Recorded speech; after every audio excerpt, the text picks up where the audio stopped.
A building contractor needs to scan and load blueprints onto a flash drive. The Copy Center charges $10.99 for the flash drive and $1.19 per square foot for scanning.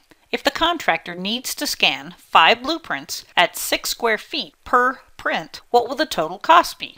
Well, we know that the total cost will be the cost of the flash drive plus the cost of the scanning. So let's take a look at the scanning first. We have $1.19 per square foot, and then we have 5 blueprints that are each 6 square feet. So we have $1.19 times 6 square feet, and then we know that we have 5 blueprints of that. So I need to multiply by 5. This gives me $35.70.